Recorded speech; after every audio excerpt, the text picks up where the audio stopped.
Good evening, everyone. I'm Professor Christine Ressa Balance, and on behalf of my co-organizers, Professors Lucy San Pablo Burns, Alan Isaac, Robert Diaz, and Neferti Tadiar, we want to thank you for joining us for this panel on media policing and authoritarian brutality. We'd also like to thank our numerous sponsors from Cornell University, University of Toronto, UCLA, Rutgers, and Barnard College, whose fiscal support made tonight's event possible. This panel is presented in conjunction with Visual Communications LA Asian Pacific Film Festival screening of Ramona Diaz's documentary, 1,000 Cuts. The film focuses on the current effects of Philippine President Rodrigo Duterte's infamous war on drugs and the shutting down of independent news outlets, as well as the arrest, detention, threats, and humiliation of journalists, including Marielle Ressa. But as we all know, the interlocking systems of policing, state violence, and media landscapes, and the ways they enable populism and authoritarianism are not unique to the Philippines. And so tonight's panel offers us the opportunity for a critical global South-to-South conversation across the Philippines, India, and here in the United States. And as Lucy so aptly points out in our event description, we also aim to offer everyone a staging ground for transnational forms of solidarity, creativity, and resistance. So 2 quick housekeeping notes. The first half of tonight's event will be a 45-minute discussion between our panelists, while the second half will include Q&A with the audience. So audience members, please feel free to use the chat or Q&A box in your Zoom window. And tonight's panel is also being recorded for archival purposes and is being live streamed to the Cornell Southeast Asia Program's Facebook page. We'll include questions from Facebook as part of the Q&A. So if you know anyone who could not join us via Zoom tonight, please let them know. They can enter the conversation there. So I have the great honor of introducing our panelists for tonight. Gina Dent is Associate Professor of Feminist Studies, History of Consciousness, and Legal Studies at the University of California, Santa Cruz. She served previously as Director of the Institute for Advanced Feminist Research and as Principal Investigator for the UC Multi-Campus Research Group on Transnationalizing Justice. Abolition Feminism Now is a collection she co-edited with Angela Davis, Erica Miners, and Beth Ritchie, and it is forthcoming. Jinee Lokaneeta is Professor in Political Science and International Relations at Drew University. She is the author of the 2011 Transnational Torture, Law, Violence, and State Power in the United States and India. Her recent book, The Truth Machines, Policing, Violence, and Scientific Interrogations in India, theorizes the relationship between state power and legal violence. Marielle Ressa has been a journalist in Asia for nearly 35 years. As Rappler's co-founder, executive editor, and CEO, she has endured constant political harassment and arrests by the Duterte government. For her courage and work on disinformation and fake news, Marielle was named Time Magazine's 2018 Person of the Year, was among its 100 most influential people of 2019, and has also been named one of Time's most influential women of the century. Before founding Rappler, Marielle focused on investigating terrorism in Southeast Asia. She opened and ran CNN's Manila Bureau for nearly a decade before opening the network's Jakarta Bureau, which she ran from 1995 to 2005. And she is also the author of Seeds of Terror, an eyewitness account of Al-Qaeda's newest center of operations in Southeast Asia, and From Bin Laden to Facebook, 10 Days of Abduction, 10 Years of Terrorism. And we have the special honor tonight of having Marielle Ressa join us from Manila on her birthday. So we would like to wish her a very happy birthday and officially proclaim October 2nd as Marielle Ressa Day. Our moderator tonight is Neferti Tadiar, Professor of Women's, Gender, and Sexuality Studies at Barnard College. And I hand it over to you, Neferti. Wonderful. Thank you so much, Christine, and thank you to my organizers for all their work and vision in bringing together this amazing panel, and I'm very honored to be moderating tonight. So I want to begin the conversation by asking each of our panelists to draw out for us what they see or what you see as some of the most salient or striking connections that you're seeing today between the operative role and deployment of media and the violent policing and aggressive forms of authoritarian repression that appear to be the hallmarks of our contemporary moment, particularly in the US, India, and I will include Brazil and the Philippines, since that is also an area of familiarity to one of our panelists. As this panel is following up on the screening of the documentary film 1,000 Cuts, just mentioned by Christine, I want to start off by inviting you, Maria, to share your thoughts about the connections between social media and Duterte's authoritarian rule, which are presented in the film and that you yourself have written about. Since the film leaves off in December as the cyber libel lawfare case against you was still ongoing, and a conviction verdict was handed down in June, I think we would all certainly like to know where you are in your own fight with the Duterte government. But I think we would also like to know more generally where the Philippine press media and social media, particularly Facebook, where these major media platforms shaping national polities now stand with respect to the political machinery of ruling regimes. Oh, wow. I think I'll try to do this 3 points, right? Yeah. Well, the very first one you said, which is the relationship to violent policing. If you have not seen in the Philippines, I think it's gotten to its utmost, to the worst it can get, which is human rights groups are pointing out that in a violent drug war, it's brutal, up to 27,000 people have been killed since December last year, right? The Philippine police numbers are far smaller. They're around 7,000 or 8,000. Regardless, those numbers are huge. So deaths, yes, violent policing. And yes, the information ecosystem encourages that. It comes bottom up on social media and top down with leaders. And when you sandwich it, people are affected. The violence increases.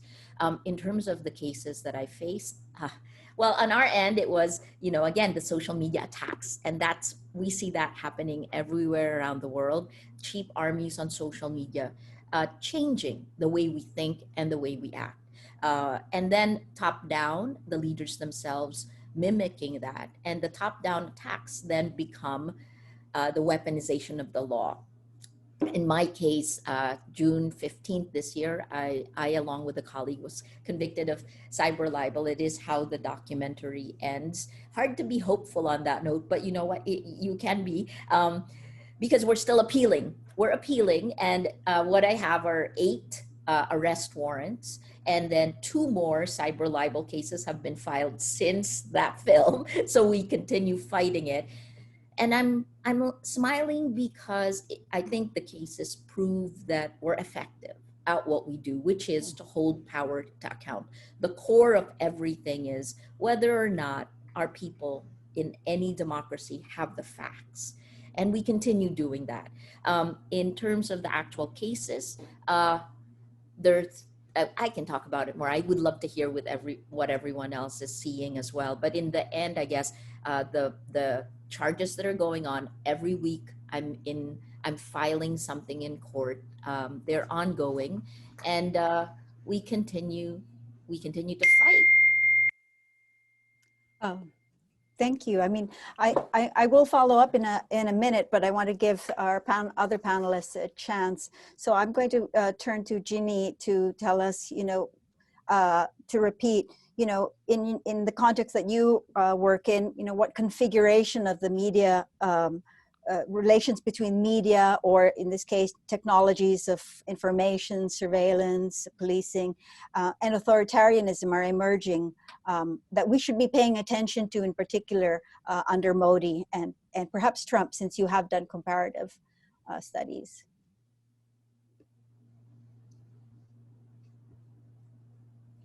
Thanks so much to the organizers for inviting me to be a part of this incredibly inspiring panel and co-panelists. I think it's an honor to be a part of a discussion following the screening of 1,000 Cuts. So Maria, happy birthday, but also such an honor. The film powerfully chronicles the bravery and unrelenting struggle for press freedom, and above all, a right to dissent and hold one's own government accountable to the Constitution and to its people that Maria Ressa, Pia Ramada, and the entire Rappler team have been involved in. So in much admiration, I just begin talking about sort of the comparative context.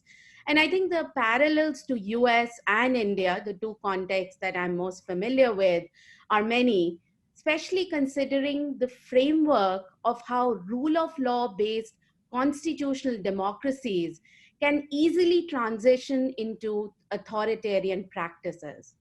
So while each of the countries require their own specific analysis, in all the three contexts, it is popularly elected leaders who are able to create a resonance on the basis of some quote unquote societal grievance, often based on an argument of cleaning up society, again within quotes, by creating an other. So actions could range from the extrajudicial killings that we see in the film against youth, ostensibly involved in a drug war, as in Philippines, anti-Muslim resentment, enabling arrests and societal lynching with impunity in the context of India, and anti-immigrant, anti-Black resentment in the US. The next step by a state often then is the targeting of those who dare to challenge the leaders for actions that violate either laws or norms of democracies concerning liberty, equality, and justice. In India, for instance, we currently see the targeting of journalists, lawyers, academics, human rights activists, and student leaders precisely because they dared to challenge the Hindu nationalist Modi government for its anti-people's policies. And here I'll just give one example. There are numerous. The Modi government in 2019, for instance, passed the Citizenship Amendment Bill that explicitly excluded Muslims from neighboring countries to actually be given citizenship, right? It was a very explicit desire to exclude Muslims. And then it led to one of the most inspiring movements led by women, often Muslim women, and I'll talk a little bit about that later as well, against this very discriminatory law. The state backlash then in 2019 when the protests were actually going on, and now has been a systematic targeting, questioning, and arrest of those civil society activists and scholars who played a supportive role. And often the state here is aided by a mainstream media that demonizes the protesters, right? So the sole, effort is not to reveal the state violence, right? But precisely there to demonize the protesters. And, as Maria was speaking and after watching the film, it also reminded me how the right-wing government also has a faithful set of trollers, right, who will, sort of spend a lot of their energy focusing on activists and particularly women activists, sort of with threats of rape, deaths, and so on and so forth, similar to what we saw in the film as well. Now, framing protesters as violent is, of course, also an active trope being used to challenge the Black Lives Matter movement in the US as well, right? So we can, again, see that similarity.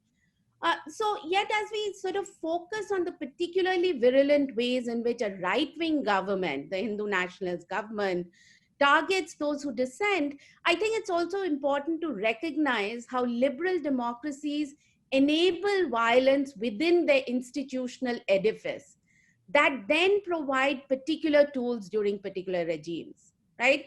And here, let me just briefly give an example of what I mean, drawing on my own research on torture and policing in democracies. So torture in India is, extremely routine. It can be seen in sort of routine questioning for criminal cases. In theft cases, you could have custodial deaths. And now the latest is sort of even in enforcing a pandemic lockdown violation can lead to, torture and custodial deaths. Torture also occurs in conflict areas, right? So there are parts of the Northeast, Kashmir, and, we can talk a lot about that. There are often extraordinary laws like the anti-terror laws, where again torture is frequently used. But more and more, what we are seeing, especially in the last few years, is sort of a blatant use of torture against protesters. Now, I suggest that one actually has to here then focus on how violence is enabled by a state through actually the legal safeguards that mask state violence. And here I'll just make a parallel. When you see Rappler sort of tracing the everyday police practices of, in the context of Philippines, or sort of the web of trolling media sites against critics, right? We have to do a similar kind of tracing of what enables legal violence in an everyday policing context. And here I'll give you a brief example that although the Indian state has not ratified the UN Convention Against Torture, there's actually a strong jurisprudence against torture, as well as statutory safeguards. For instance, you're supposed to be brought in front of a magistrate, or there has to be a medical examination by a doctor to ensure that you haven't been tortured. But what one observes is that the role of these non-police actors, right? So even as we are talking about policing, I want to bring in the question of, sort of non-police actors like the magistrates, basically who are judges, right? And doctors and forensic psychologists, who basically are supposed to make sure that torture doesn't happen, end up actually masking the torture in many ways, right? So I call this a scaffolding of the rule of law, which is actually meant to mask the violence of the state and not protect people from state violence. So what I want to suggest as I, sort of finish up my remarks is that even as we focus our conversation on the present regime, right? We also have to bring that in conversation to the everyday practices of these state and non-state actors. And I, of course, talked about the sort of doctors and magistrates, but here, you can sort of think about the role of media in that particular context as well, who I think enable the 1,000 cuts every day, right? To study how in democracies, the institutional edifice itself often plays a role in enabling violence. And it is in challenging those everyday practices that one can also find forms of resisting state violence. Thank you. Thank you, Jinee. So now I'd like to turn to Gina, about your own observations and thoughts about the current moment here in the US and perhaps Brazil, which you've also worked on.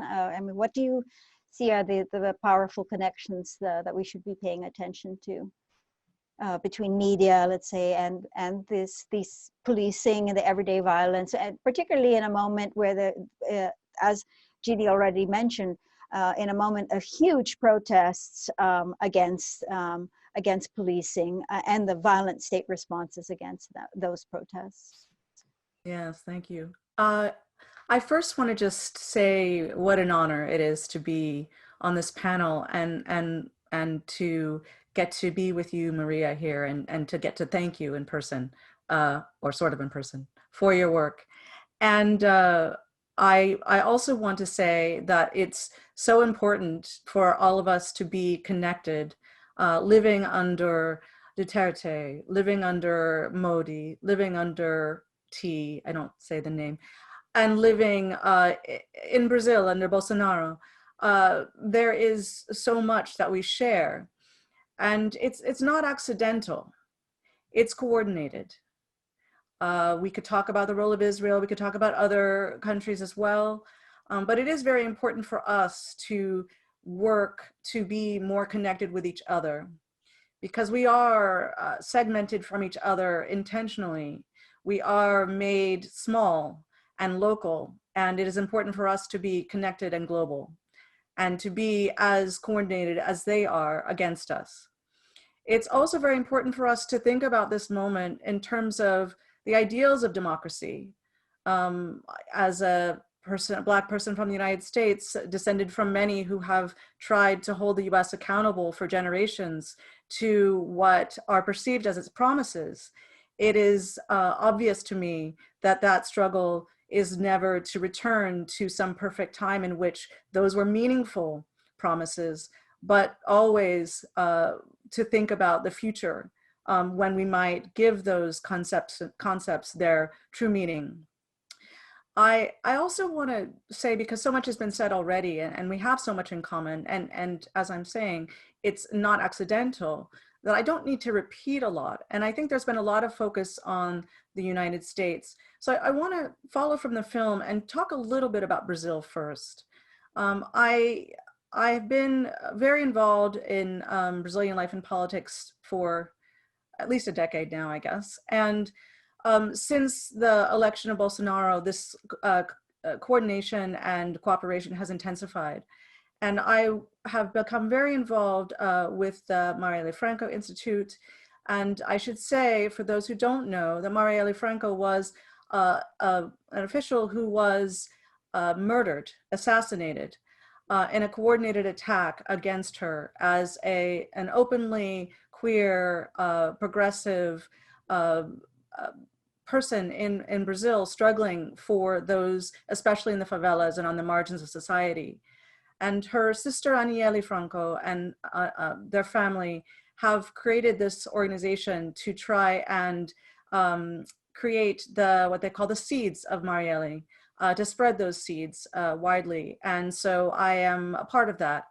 I should say that one of those seeds is Taliria Petrani, who is an official in Rio de Janeiro, who has been attacked quite prominently with death threats, similar to those that we have learned about with you, Maria, but with many, many others, of course.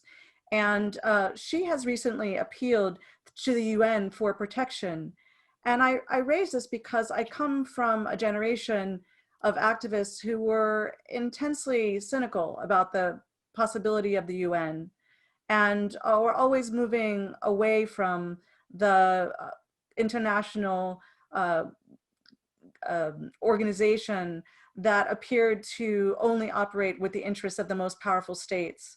But I do think we need to start to grapple with what organizations are here for us also to be able to move through and to use to assist us, because we do need a greater structural connection to each other and a more powerful way of being, of working together to create change.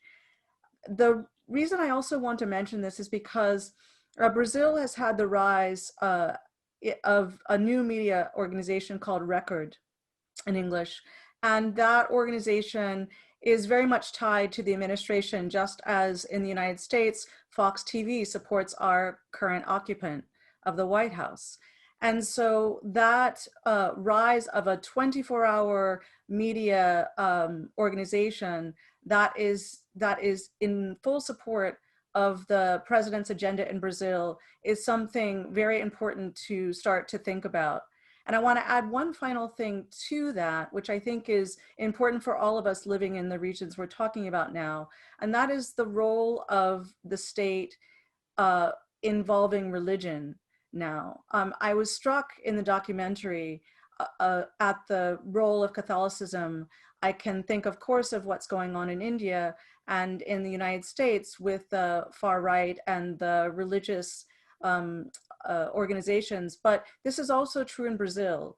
And the media network Record has a relationship also to Pentecostals and to the Pentecostal community. And it's the growth of that community and the proliferation of those religious structures which have dramatically transformed what's going on in Brazil, and also curtailed and attacked the Afro-Brazilian religious organizations and structures that have sustained life for those who were enslaved, and descend from those who were enslaved. So I think we have a lot in common that we need to work against, and I look forward to this as the beginning, another beginning of our being connected to fight. Thank you. your three remarks, jumbled all questions because you've mentioned all of them at this point. So I'm going to try my best to try to work through some of the issues that are raised. So Jinee, I would, you mentioned, the way that liberal democracies enable forms of violence that then are forms of violence. So this turn to authoritarianism, right, we have to see in a longer history. So you also mentioned the anti-terrorism law in India.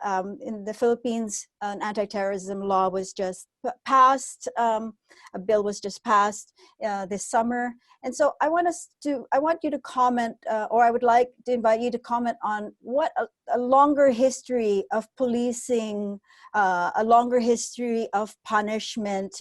This also speaks to Gina's comments about being the descendants of enslaved populations for whom, the promise of democracy was not necessarily already realized, and that we should go back to it. So I want to push a little bit on this, on where we are in relationship to this long history in which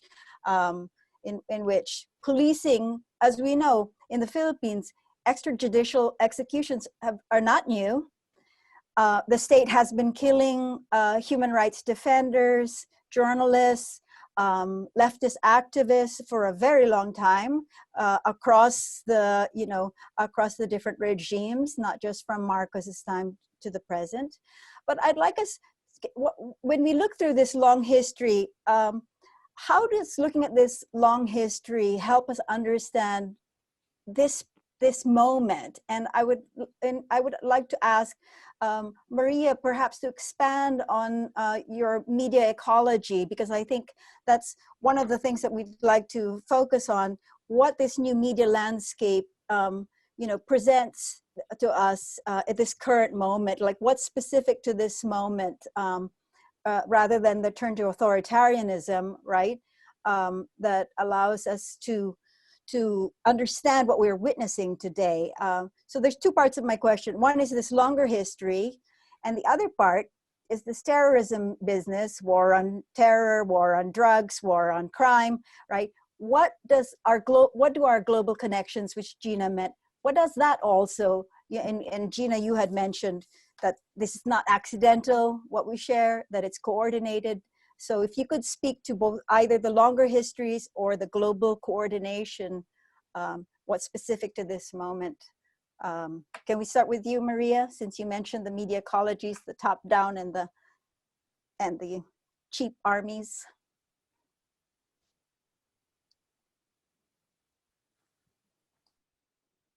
Always known that information is power. And I think no other time, this time proves that, because the biggest change that has enabled this kind of global swing back towards fascism, and it's strange for me to be using that word because I'm very conservative as a journalist, but that's really where we are headed. And if nothing significant is done to fix the information ecosystem, there will be a swing back, and that could last a decade or more, right? But if our information ecosystem isn't fixed, what needs fixing? So the first is that news organizations are no longer the gatekeepers to the public sphere. In the past, that had helped because at least the facts were not debatable. Regardless of what position you're in, we all agreed this is a cup. Today, that's no longer the case. Someone says, this is an orange. And if they pound that sentence 1,000,000 times, then lace it with anger and hate.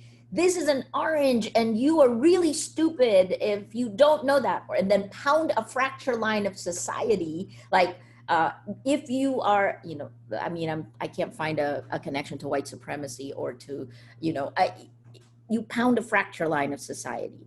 And that will spread further and faster than really boring facts. So this is now social media.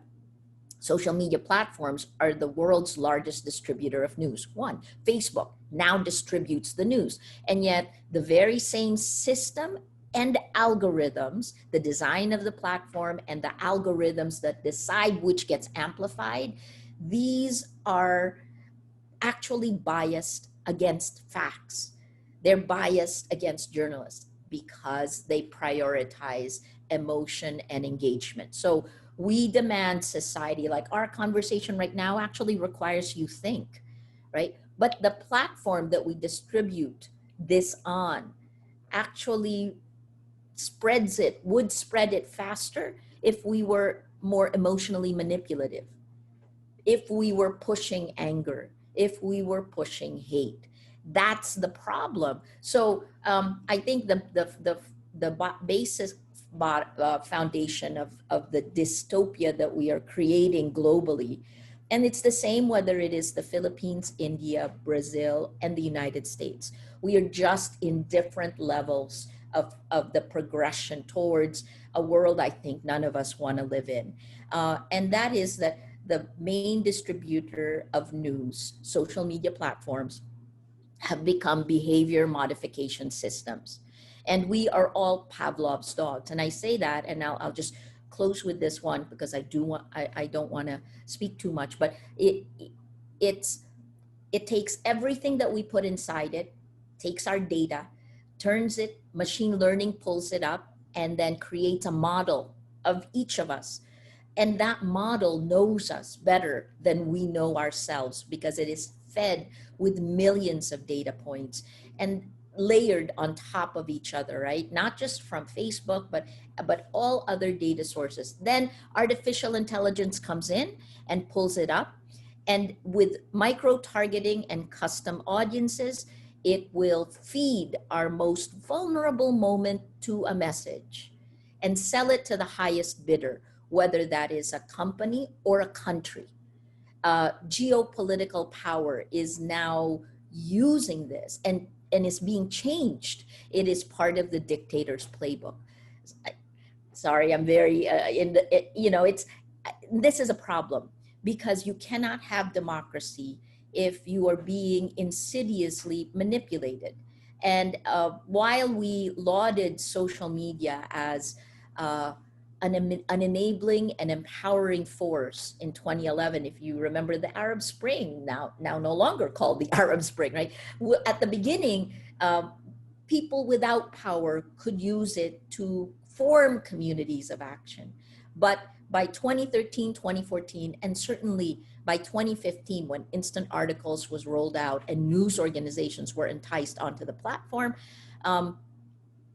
governments had come in. And that's when we began. You have evidence of Russian disinformation operations, influence operations against the American public in 2016. That's documented in the Mueller report. There's a 1,000-page report that just was released by your government. And it proves it.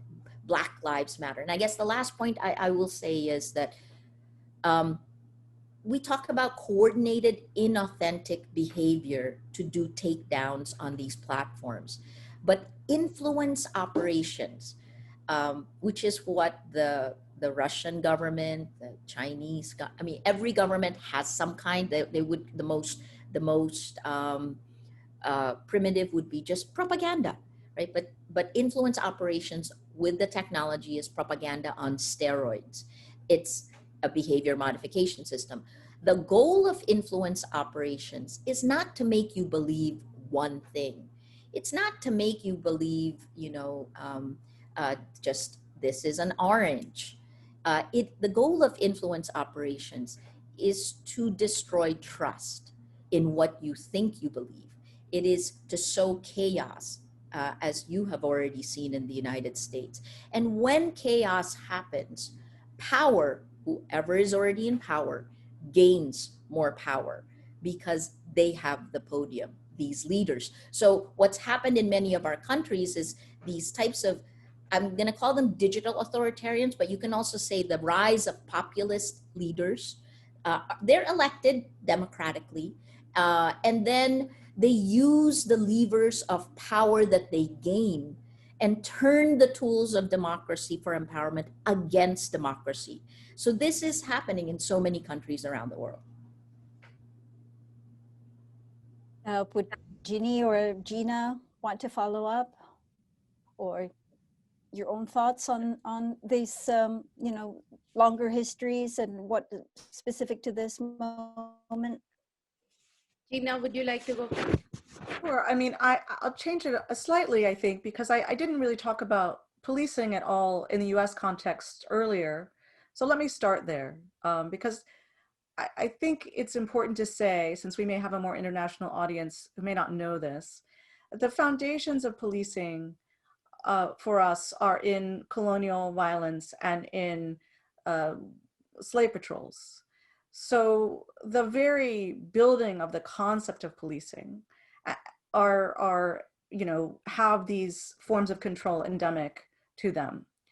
I should probably also talk about this in terms of the context of the prison and the prison system. So I was introduced as having been the former director of an institute and a program that was called Transnationalizing Justice. And it's always read that way, and I say it that way as well, but there was actually a question mark after Transnationalizing Justice, because it was really supposed to be a feminist engagement with the way that the US model of democracy and justice is promoted around the world and used to spread a lot of these structures that are tied to the systems that many people claim are going to save them. So how do we understand the legacies of prisons and policing as US offerings to the world that have reshaped that world, but then also are pretending to be protectors of the world? And of course, it's always difficult to be speaking as a US citizen and to be speaking about the US, because most people in the US only like to speak about our local situation. So I tend to try and do the opposite. But I think here it's very important to build on what is happening now. And the way that both the Black Lives Matter movement, which is not coincidentally a feminist movement, despite how it's represented, and the movement to defund the police, which also has its foundation in the abolitionist movement and in feminist labors there, are incredibly important to have us begin to think about the contradictions in the mobilizations of terms like democracy and rights. What would it mean for us, for example, to move more toward responsibility-based cultures versus rights-based cultures? To put it in the most ridiculous way for today, it has become a rights issue whether or not you wear a mask in a pandemic. It has been so distorted, the concept of rights, through capitalism and racism and racial capitalism, that we no longer recognize the intentions of that notion. But we also are in a moment when the vulnerabilities of those ideas are in front of us. And those vulnerabilities in, for example, the concept of rights and the concept of democracy are things that we should be addressing now. And I think that it is even a struggle within the representation of the Black Lives Matter movement and the defund the police movement to keep those struggles in their feminist context. It was so shocking for me to watch 1,000 Cuts and to realize the way that gender violence was at the core of what was being expressed. And yet we have a very difficult time distinguishing, in the way I think the film did brilliantly, between women involved in various efforts and feminist ways of being in the world. And I think we're in a good position as co-panelists to begin to push on that and to really try and say, we can't settle for the concepts of democracy and rights as we've received them. We have to constantly go back through history to those that have been writing against those concepts, or to expand them and reshape them for a very long time. Yes, Jinee, would you like to comment? I think you're muted, Jinee. Thank you. Just to sort of follow on what Gina said and also Maria, and respond to your question about sort of what is the long history of, this question of policing and state violence in democracies.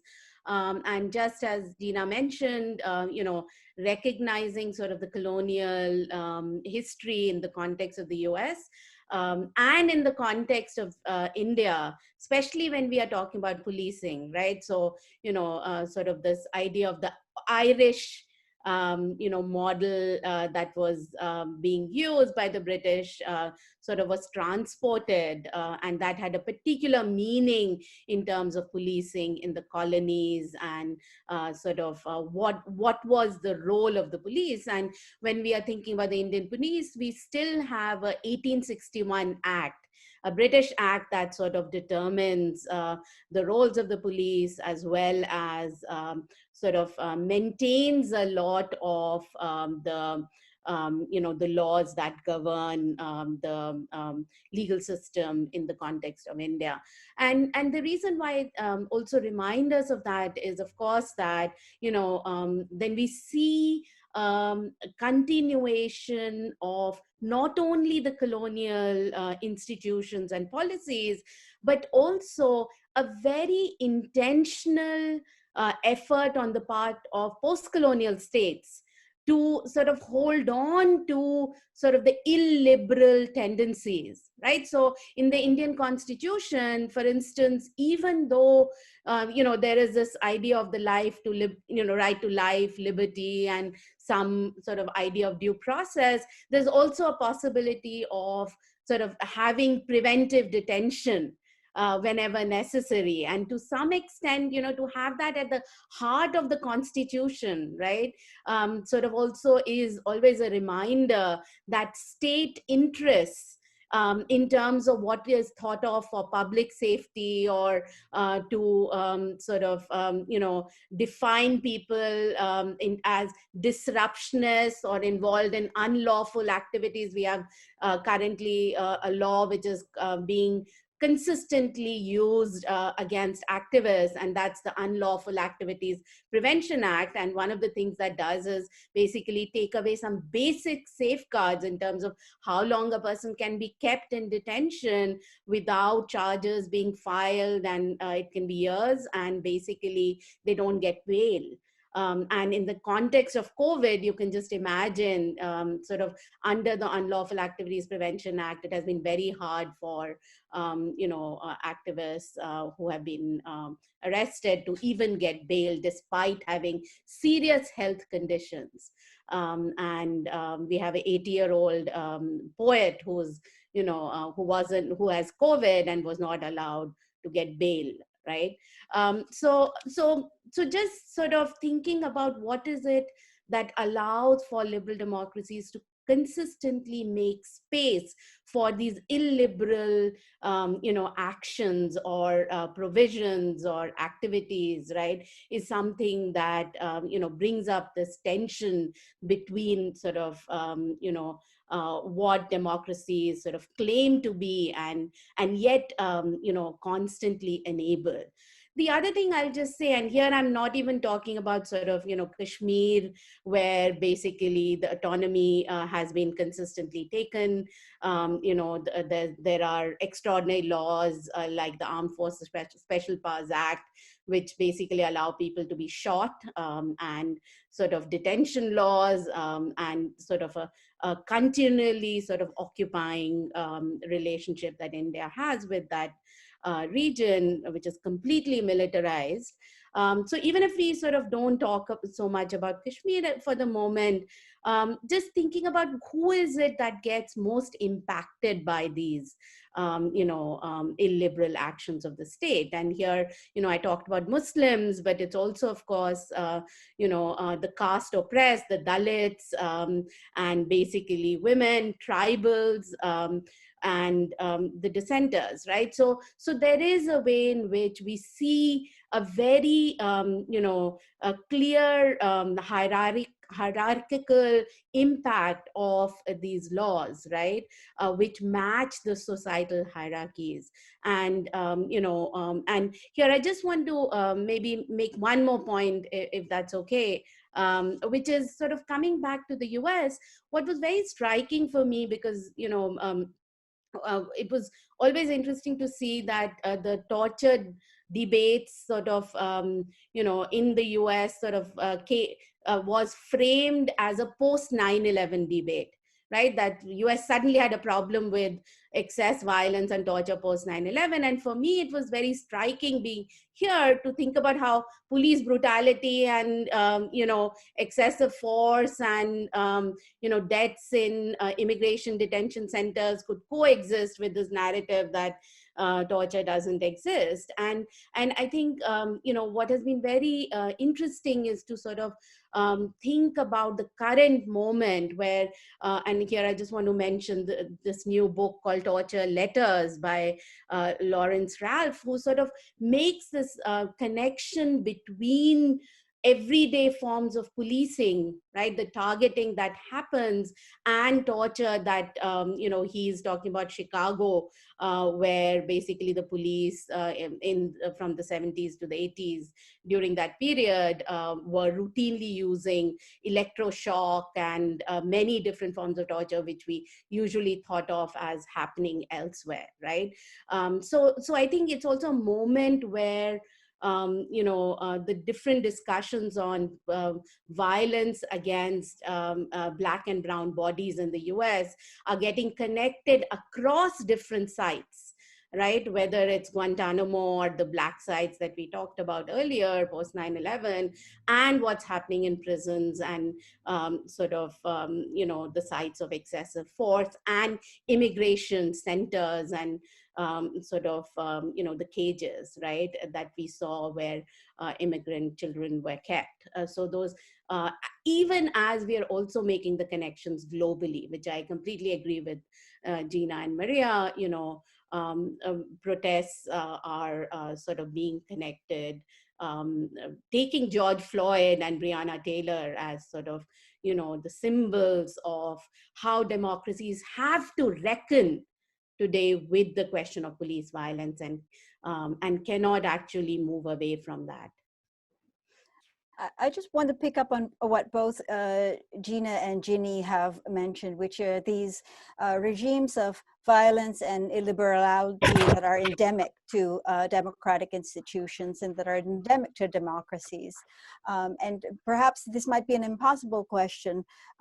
So on the one hand, also I wanted to affirm that it's also the case in the Philippines that the police, the institution of the police, was a colonial institution, developed predominantly by the U.S. colonial power.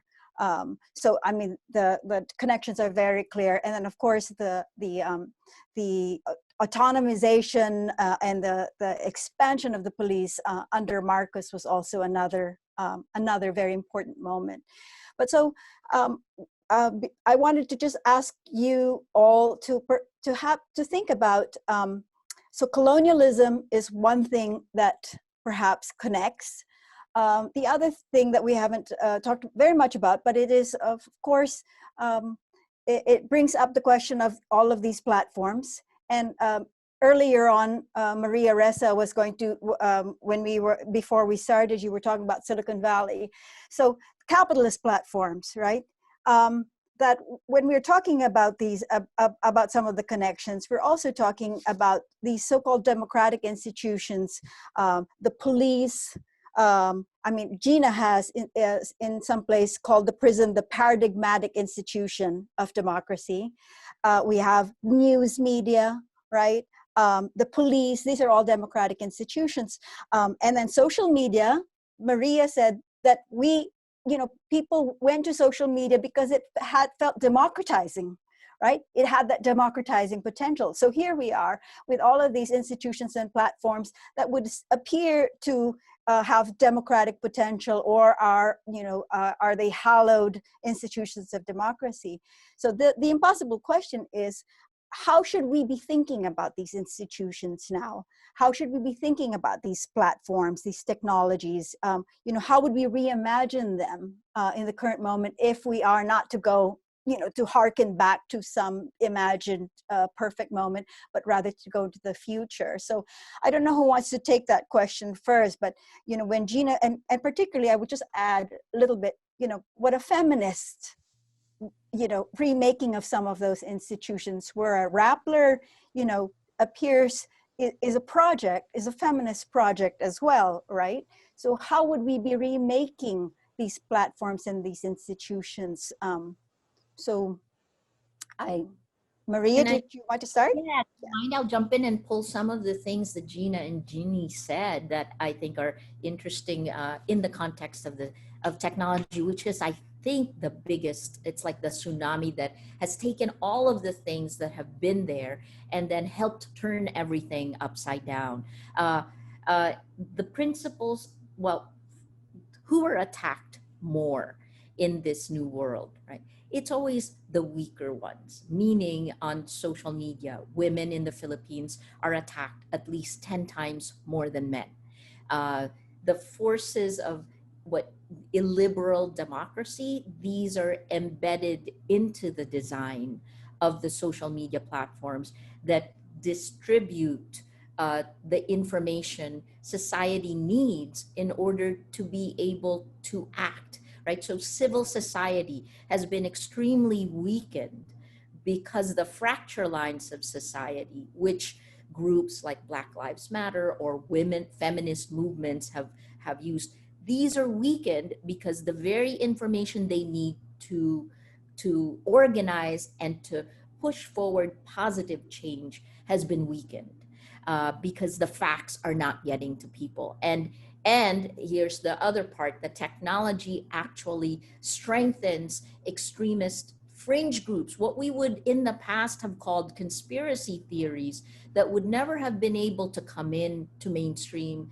They, because of the distribution platforms of news, these have moved into mainstream. And it's a combination. It's a combination of the social media. Pizzagate, how did it start, right? It started with a reporter who was connected to Russia, I think Sputnik or Russia Today, an American who was working for there. And then that was amplified and then pushed forward on, I believe, Fox, right? So, you have this, Brian Stelter has a new book called Hoax.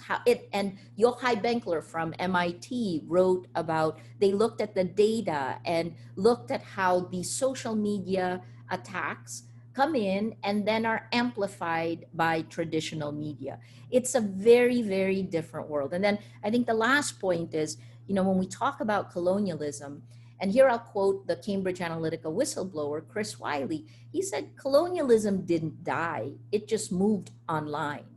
Because in the end, Silicon Valley, young white men, sorry, that's the reality, largely, right? There are women who are fighting and who are leading their own companies in Silicon Valley, but the ones that are impacting democracies all around the world, the ones who make decisions that we in the global South feel very, very deeply because people are dying because of those decisions, and the ones who decide not to act despite genocide in Myanmar, violence in Sri Lanka, violence in India, these are out of our hands, and yet we feel these decisions. So those are kind of the new layers on top. And I'll add one last thing, which is division is built into the social media platforms designs, regardless of which one you use. So, I'll give you an example of how that works from the Philippines, but you can also use the U.S. Trump or anti-Trump or pro-Trump. For me, from 2016 to 2020, we saw one tech decision of social media, which is how do tech platforms grow? They recommend friends of friends, right? Just that one decision, because it's very effective. And here's the impact on society. Here's the impact on the Philippines.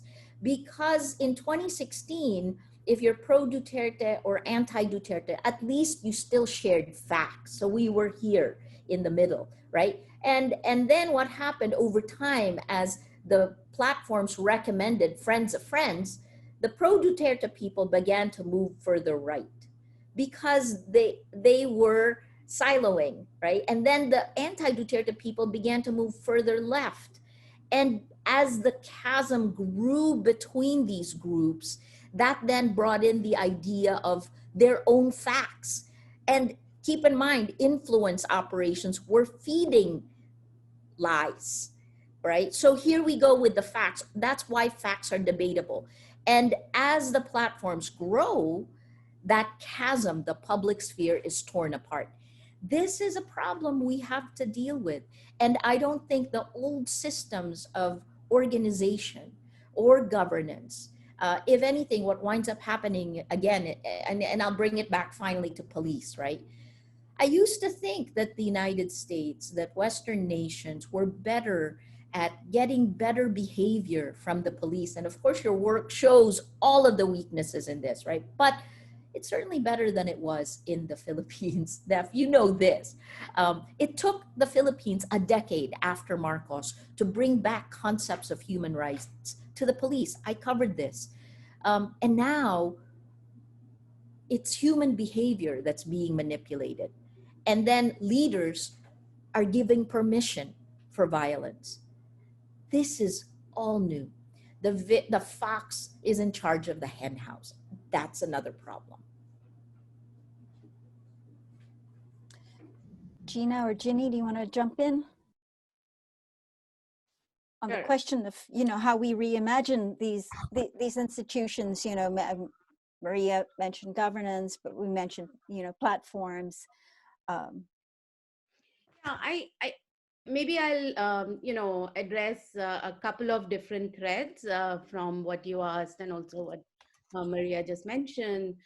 One is sort of this idea of technologies, and I do just think about technologies in multiple ways, right? So one is sort of the way in which Maria, you have mentioned, right, in terms of how social media plays a role, particularly at this moment where you have traditional mainstream media, which is sort of completely portraying the actions of the government in a much more legitimate manner, and anybody who threatens it is subject to sort of a media trial, right?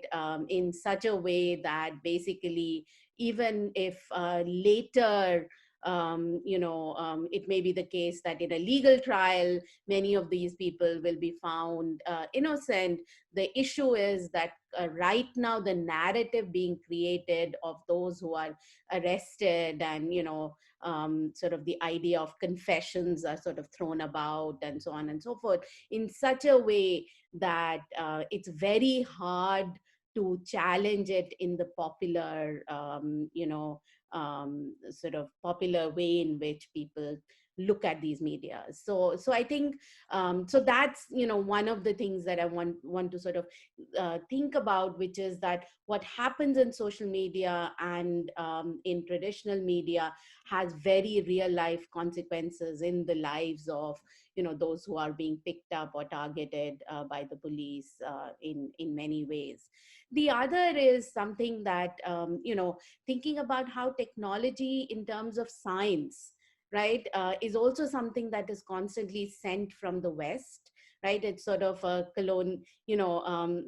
sort of a Western conception that anything that the US uses in the context of sort of either public health, when we think about COVID and so on and so forth, the chloroquine that Donald Trump sort of talked about here was being circulated in India as possible cure, right?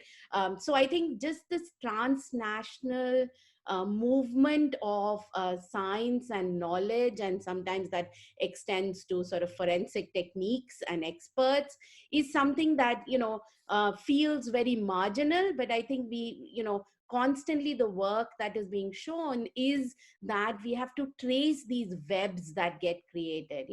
We say the state, but the state are actually these institutions and actors and practices and technologies of governance that enable many of these actions to actually take place. So I just want to introduce that into our conversation. Finally, I just to sort of think about this idea of reimagining. In a strange sort of way, we find that the protests that I was telling you about, the Citizenship Amendment Act, which was explicitly targeting Muslims, the sort of most iconic protesters there were these women, Muslim women, who sort of decided to take over a street and just stood there and stayed there for months altogether until COVID sort of forced them to move. And there were 200 such locations. This place was called Shaheen Bagh in Delhi, and you had you just had time recognize an 82-year-old Shaheen Bagh protester, Bilkis Bano, or Dadi, or grandmother as she was called, who basically said that we are here to protect the Constitution, the preamble, and I think there's a way in which that is a reclaiming in the way where it was a reclaiming by Muslim women at exactly the time that Muslims were being told that you are not a part of this country, right? To the extent that that law was targeting them, right? And there have been so many instances of lynching of Muslims that has gone on with impunity in the context of India as well. So the reimagining is both of sort of what is the democracy that is reclaiming what is actually written in the preamble in a way which has not been seen in a long time, because as Gina mentioned, right, there's always this contradiction in democracies, right? What they claim and what people actually point to, right? The sort of exclusions that the democracies are based on. So that reimagining of democracy itself was extremely important. The protests actually came about because the police targeted their kids who were protesting. And I think at least the conversations on whether police as an institution is going to be focused in India has started because of sort of the abolitionist conversations in the US. It's hard to sort of think about whether it would translate in exactly the same way. But I think definitely the reimagining of what a liberal democracy must ensure for people who are living there is something that is forcing a conversation on all the institutions in a way that we haven't seen. I'm getting messages that we want to open up for Q&A, but I want to give Gina a chance because, my last questions were going to be, this was leading up to the question of resistance, and many of the questions will be about that. But I wanted to give Gina a chance to also, talk about in these institutions and platforms in the wake of, just the reclaiming some capitalist freedoms as defining what we mean by democracy here. So Gina, would you like to say something? Sure, and I'll try to lead into the last part as well. Well, I mean, I was provoked by Jinee's comments, and I have to say that I thought about the film Black Panther and the way in which Wakanda was imagined, right? And we could spend a long time talking about what that reveals about our imaginations of what we want versus what we have, and some of the confusions in that. And I'll just say one, which is that when I teach it, I always think about the role of technology in that film and the particular way in which science, the form of science and the form of technology that makes Wakanda safe relies on those same colonial logics, right? So we could talk about lots of other things, but it reminds me that those things are important for us to tease out and talk about, because as much as I enjoyed the film in many ways, and it's of course begins in Oakland where I live and work, I also want us to think about what we imagine, right, as protection, those of us who imagine ourselves to be against our current governments, and what how spacious our imaginations are in terms of moving away from so much. So I just want to stop for a moment and say something about the way that protection as a discourse that comes through with law needs to be addressed from a feminist standpoint. To be as brief as I can, I should say that lynching law, anti-lynching law, and hate crime laws, for example, in the United States, are often pointed out by abolitionists as a really important example of why we need to move away from policing and punishment the way we have it now. Because as we universalize the descriptions of those crimes and detach them from the historical events that created the necessity for those laws, they become new ways of criminalizing the very populations that have been vulnerable to lynching and hate crimes. So when lynching is described as activity coordinated by a small group violently, who are the ones who are targeted as lynchers and those who are full of hate? The very vulnerable people, people of color, often Black people, Latinx people who have been victims of lynching. So we cannot really rely on or maintain what I often call our love of the law. We really have to fall out of love with the law and think again about how we should be relating to each other. So just to end on a note about social media, I was getting fairly depressed listening to Maria, and I thought, well, what is my example of the counter to that? And I will say that it has been astonishing for me as someone who's been involved in abolition work for more than 2 decades now, that the filming of the murder of George Floyd and the circulation on social media has had a profound impact on the way we have spoken to each other about criminal justice issues in the United States and now globally. So it is not only bad news for us to think about social media, and we have been building different vocabularies. I think about the Black women's protests, the bare-breasted protests, and people really using media to establish different ways of interacting. And so I'm taking those things with me. I'm also thinking about the fact that those decades of work in abolition have yielded quite a lot. When Minneapolis as a city decided that, voted to defund the police and to start working toward another model, I was worried that the people in the city council would not be able to articulate the vision of what leadership would look like. But in fact, I was wrong. I had no reason to fear. They had been fortified by so much social media generated knowledge that they were very clear about what the steps would be that they would have to take to develop the new society that they want to live in. It's not done yet, it's not finished, but I hope that we'll be able to use these technologies also to continue to share so that we can build that new world. Thank you. So now I feel like we really have to open up for the Q&A, and my colleagues will be culling the questions. Thank you. Thank you, Professor Tadiar.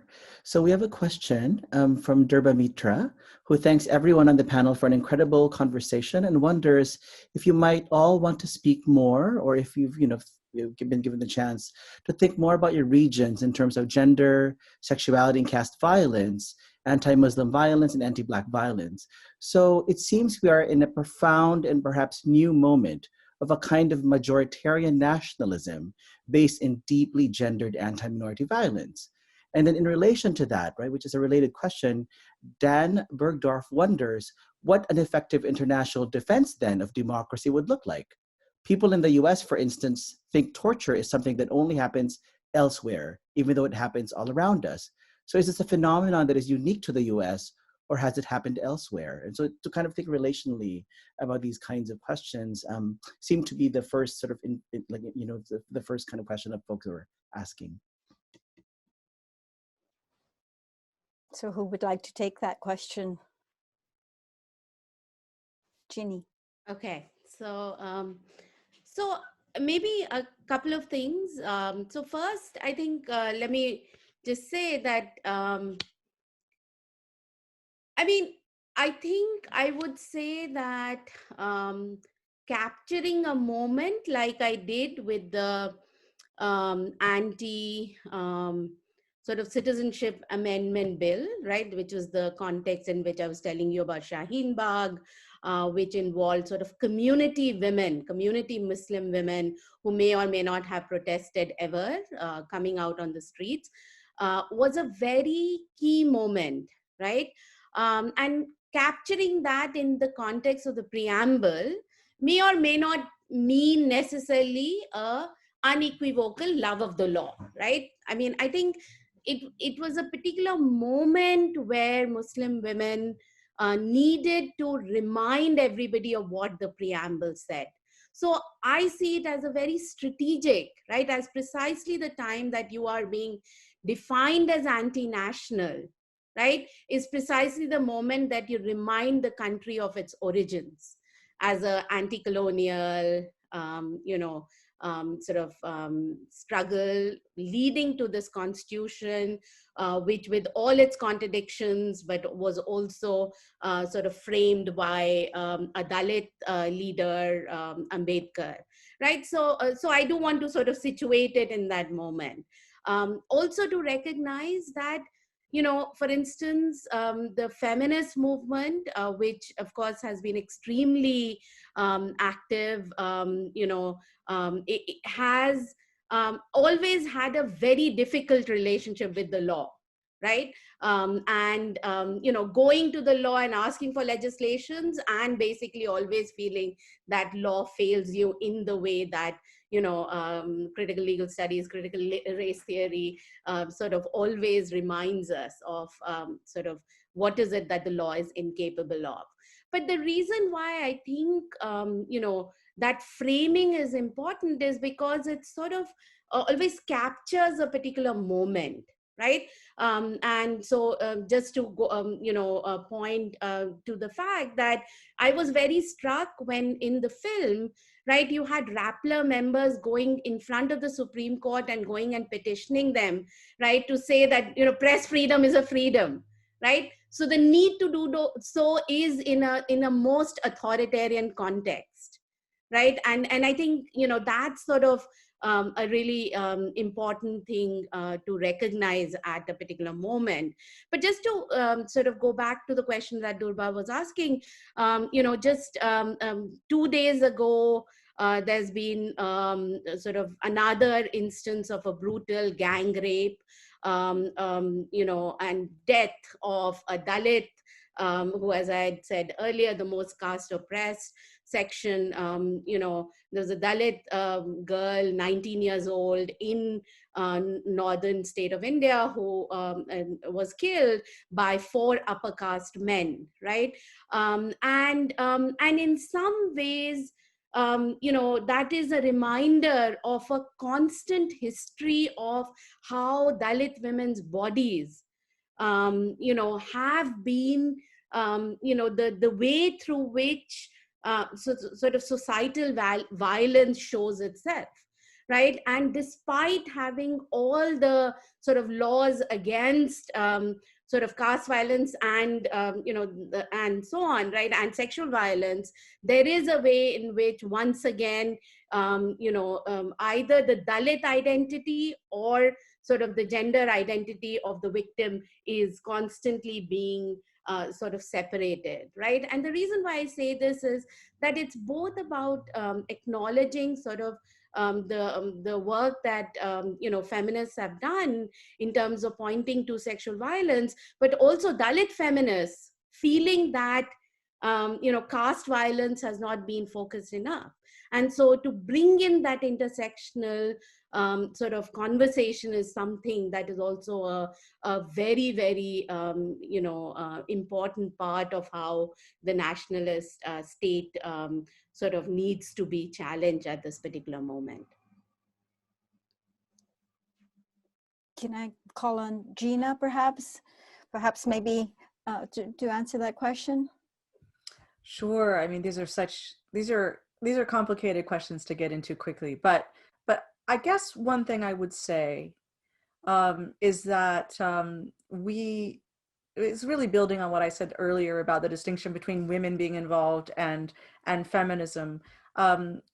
It's always so interesting to me to watch the historical process through which something which is a feminist movement or is founded through feminism partly loses the feminist component as it becomes established. And so I think it's important now, since we're still in this moment, to really think about Black Lives Matter and defunding the police, and as I said before, it's really to recognize a feminism in that, but also to recognize the way it's disappearing as many people are starting to do the work of putting in these new reforms and these new systems. And then, of course, as the new reforms are suddenly being structured and invented, you notice that the stripping away of so much of the part that Black feminism in particular has produced for us. I mean, as a Black woman myself, as a queer person in the United States, I try not to always talk about Black feminism only because it's as if I'd be talking about the fact that my people are the ones who can bring us into a different future. But I will say that I think it's important now to stress because it's still an endangered legacy, the Black feminist work that is so foundational and is so easy to miss. And then we have the problem of converting these struggles into something which just fortifies. So that language of protection, which so many of us are seduced by, and the ways in which the anti-violence movement, and by that I mean the anti-domestic violence movement, had to reckon with all of the ways in which we had been fortifying the prison industrial complex, is really a lesson that we have to think about now. And we have to again and again remember the ways in which we can be seduced by the promises of a life that will help us rid our worlds of violence, and start to think more. And I think the film was so indicative of this, about our own power, a different kind of power. I think Maria really exemplified this as we watched her in the film.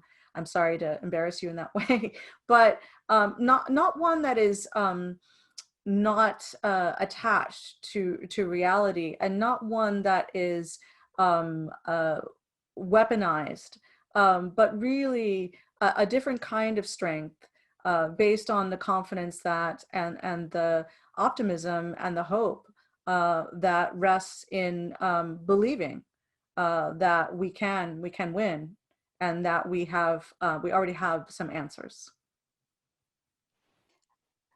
Maria, do you want to add anything to that, or should we go to the next question?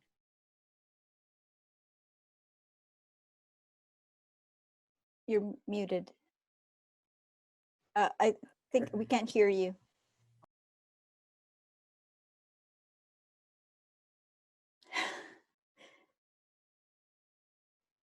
I was trying to pull together what Jinee and Gina said. Oh, and please.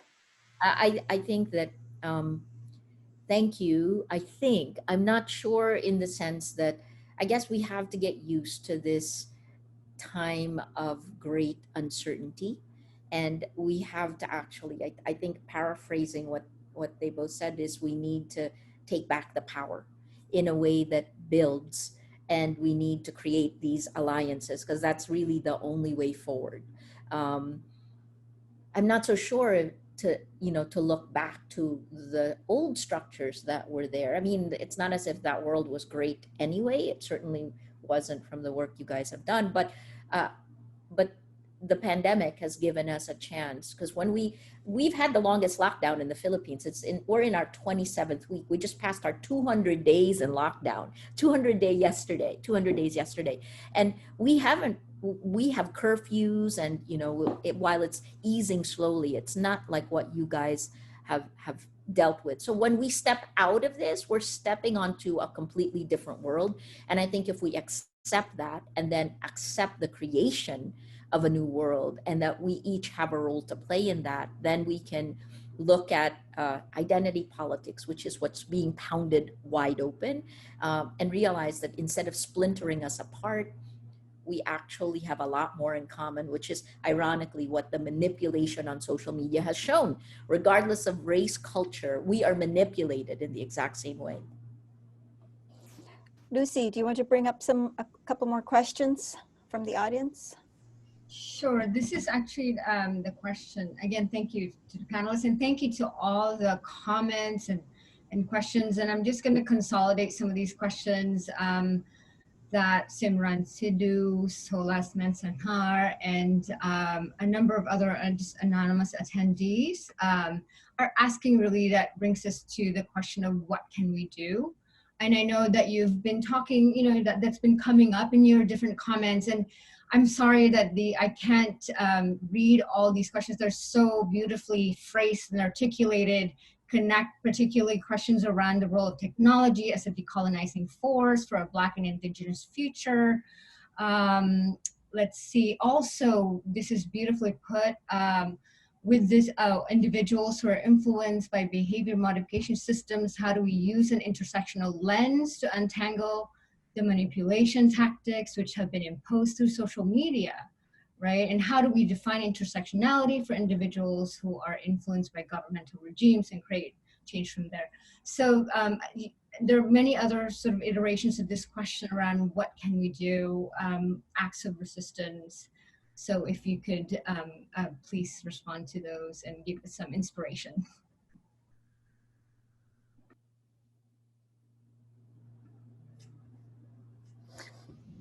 That's for anyone. You know, this is the moment where we actually try to think about all of these, you know, transnational forms of creativity, connection, strategy that we see already, or that you might offer, or.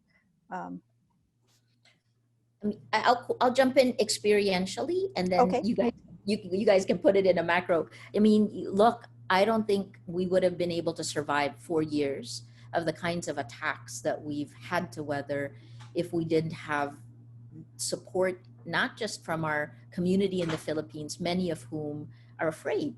We live in an environment of violence and fear, and to speak up in this environment has personal costs. So we feel, you know, how has our community supported us? They've paid our legal fees. They have, it's crowdfunding, right? They actually are giving us money to continue doing our work. Internationally, you know, thank you for telling our story. Narratives build this. And in those narratives, you know, you can put, we are, I mean, we're 63% women. Our median age in Rappler is 23 years old. So I'm old, by the way. So that means, you know, and I think that, I guess that's the last part, is it has, local is global and global is local. That's the other thing that's different about this time. In the old days, when I was with CNN, every country had its vertical silo of media and culture, and we learned to look at it that way. But because the social media platforms cut across, never in our lifetimes have we seen 2.3 billion accounts on one platform. That's how many Facebook and WhatsApp together have. So, you know, the bad things spread globally, but the good things can also spread globally. And again, I think our survival couldn't have happened without the global support. So thank you. Jinee and Gina. I can go if, is that, thanks, Gina. So I think maybe two main thoughts that come to my mind. One is sort of, you know, for me, being in the US, and, you know, I teach and write about policing in the US and India. And for me, what is striking is to see George Floyd and Breonna Taylor becoming symbols here in an unprecedented way, not because, I mean, partly because of the decades and decades of focus on sort of police brutality as well as sort of prison abolition, right? And here I do want to make a distinction between sort of the focus in the US, right, among activists, where basically prison and police has been the subject of critique among scholars and activists and movements, right, in a way that we don't see in the context of India.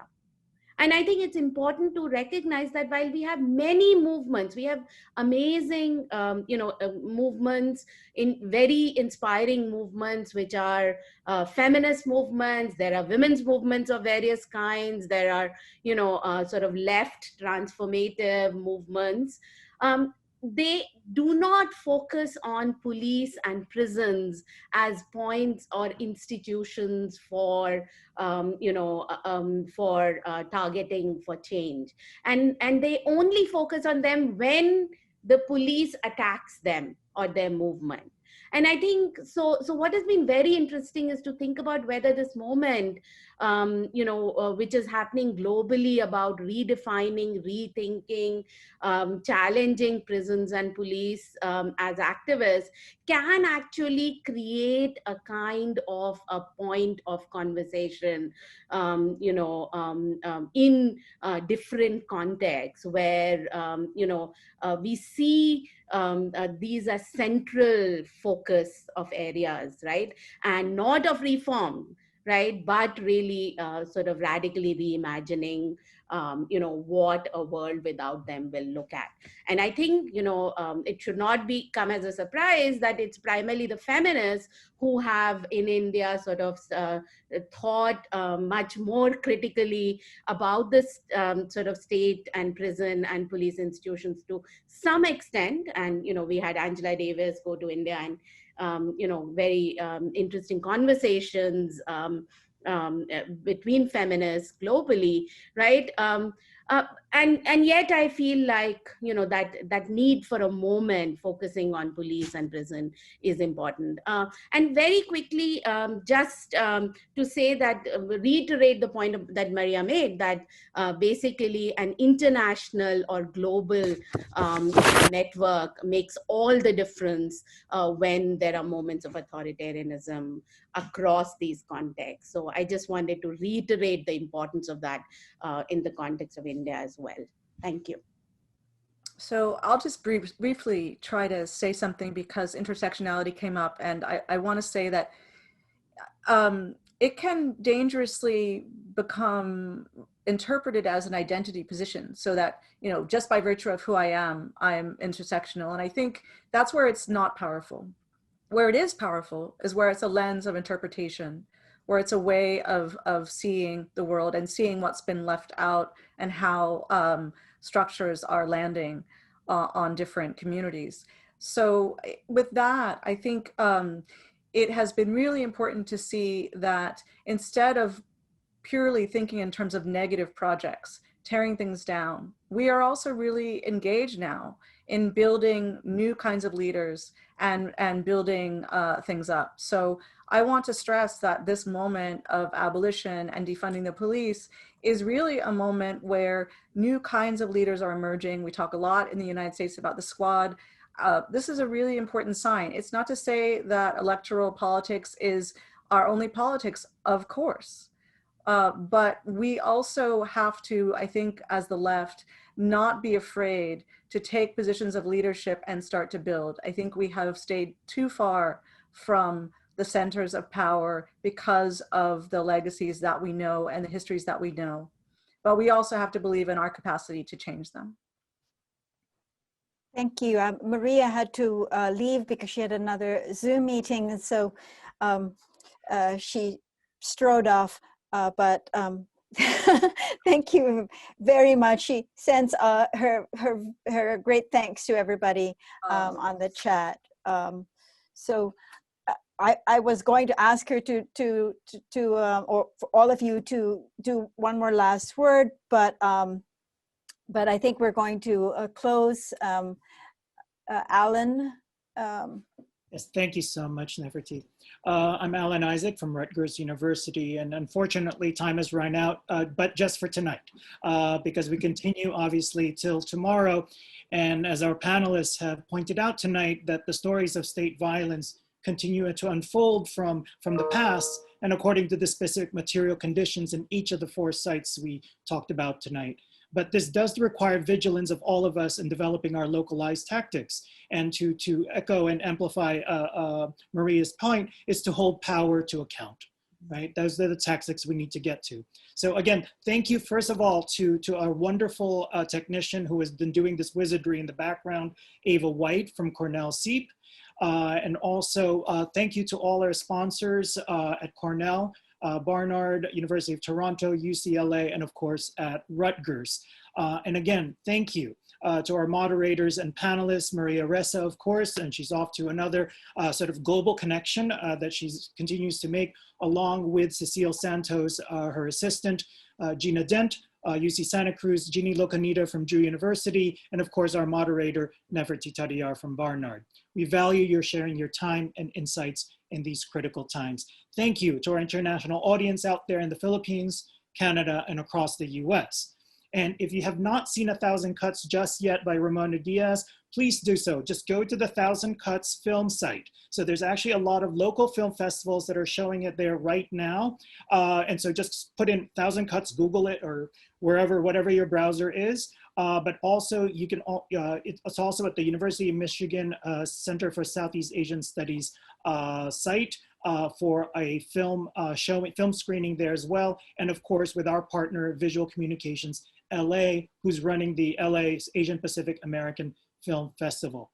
And again, please watch the film. Thank you once again to all of you out there and to our panelists, and have a wonderful, wonderful night. And as we continue on for our struggle. Thank you. Thank you.